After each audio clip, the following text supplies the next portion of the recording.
Halo, selamat sore pemirsa. Sambil menikmati rehat sore, kami ajak Anda untuk menyimak kabar terkini seputar penanganan pandemi di tanah air dalam Kilas Nusantara sore pukul 17 waktu Indonesia Barat. Pemirsa, sore ini kami bagikan kabar mengenai evaluasi terhadap keamanan dan kesehatan jemaah umroh, termasuk kebijakan pengelolaan satu pintu oleh pemerintah. Upaya ini sebagai tindak lanjut dari adanya temuan kasus 87 jemaah yang terpapar Omikron usai beribadah umroh. Sementara terkait wacana vaksin booster untuk anak, menurut para ahli masih perlu dikaji ulang terkait faktor risiko dan ketersediaan vaksin. Dokter spesialis anak RSUP Sarjito Yogyakarta, Meneni, menjelaskan saat ini pemerintah masih fokus pada pemerataan vaksin bagi anak hingga dosis kedua. Dan untuk semakin meningkatkan kesadaran masyarakat akan pentingnya vaksin, upaya pemeriksaan status vaksinasi warga juga terus digencarkan. Seperti razia vaksin di Desa Brangas Timur, Kabupaten Barito, Kuala oleh petugas TNI Polri, guna memastikan tercapainya 100% target vaksinasi. Simak informasi selengkapnya.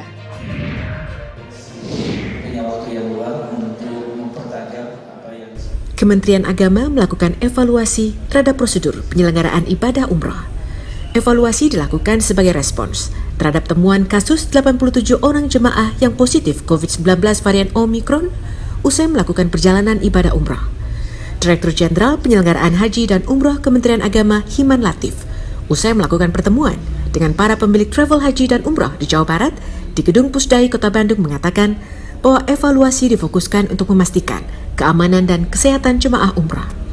Kemenak juga akan mengevaluasi kebijakan pengelolaan satu pintu atau One Gate Policy OGP, apakah hanya akan diberlakukan saat keberangkatan atau diterapkan juga saat jemaah kembali di tanah air.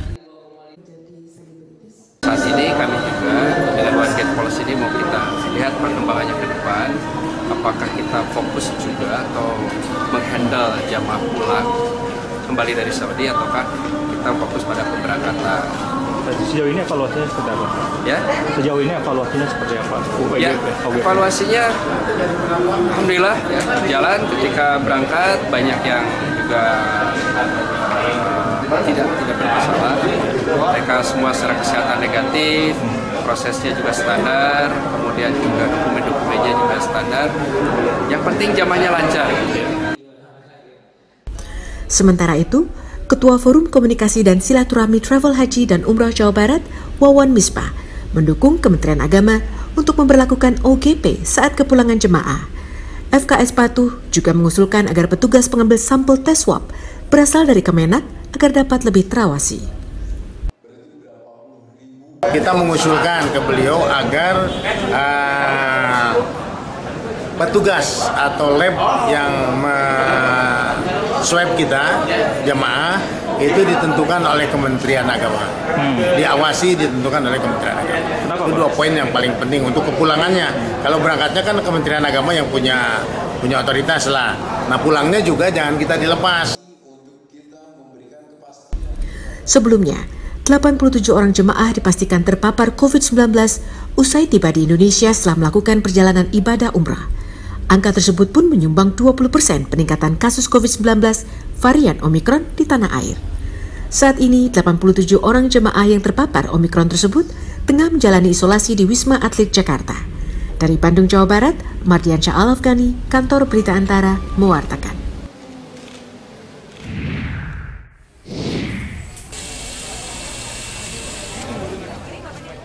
Pemerintah telah melakukan vaksin penguat atau vaksin booster bagi kaum rentan, salah satunya lansia.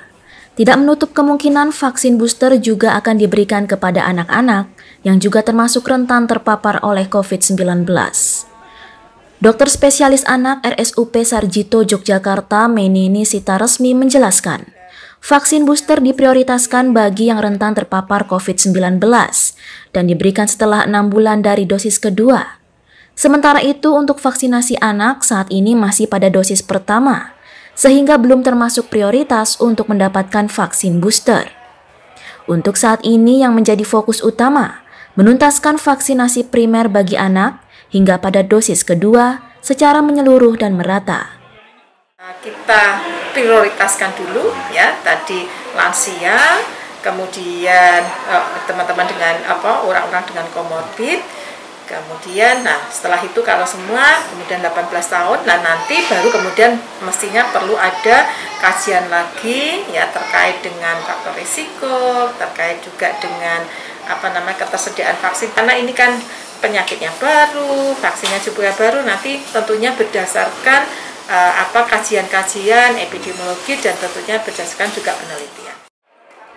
Meneni yang juga anggota Komite Daerah Kejadian Ikutan Pasca Imunisasi di DIY menambahkan masyarakat diminta untuk tidak mudah percaya pada berita bohong terkait vaksinasi anak. Vaksin yang diberikan kepada anak sudah melalui uji izin penggunaan darurat yang dikeluarkan oleh BPOM. Dari Kota Yogyakarta, Daerah Istimewa Yogyakarta, Imam Prasetyo, Kantor Berita Antara mewartakan.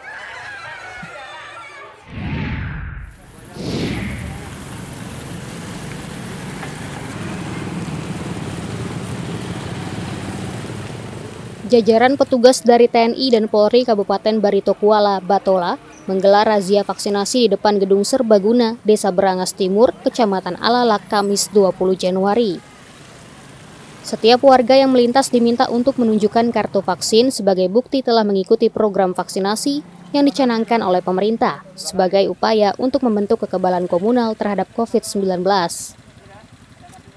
Babinsa Koramil Alalak, Desa Berangas, Serma Rahmadi mengatakan kegiatan ini rutin dilakukan dengan lokasi yang berpindah-pindah sebagai upaya pencapaian 100% vaksinasi di Batola.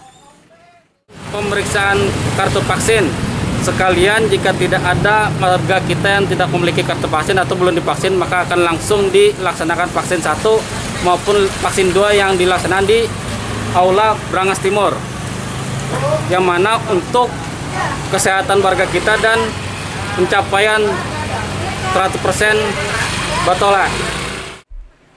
Berdasarkan data laporan harian vaksinasi COVID-19 Kabupaten Batola per 19 Januari 2022, dari total sasaran 244.699 orang, vaksinasi di Kabupaten Barito Kuala telah mencapai 77,71% untuk dosis pertama. Sedangkan dosis kedua 31,29% dan dosis ketiga 1,7%. Dari Kabupaten Barito Kuala, Kalimantan Selatan, Latif Thohir, Kantor Berita Antara mewartakan. Pemirsa, simak terus perkembangan berita menarik di laman antaranews.com serta saksikan tayangan program inspiratif lainnya dari penjuru Nusantara di kanal YouTube Antara TV Indonesia serta UC TV. Dan nantikan kabar terkini lainnya dalam Kilas Nusantara Malam pukul 20 waktu Indonesia Barat. Sampai jumpa.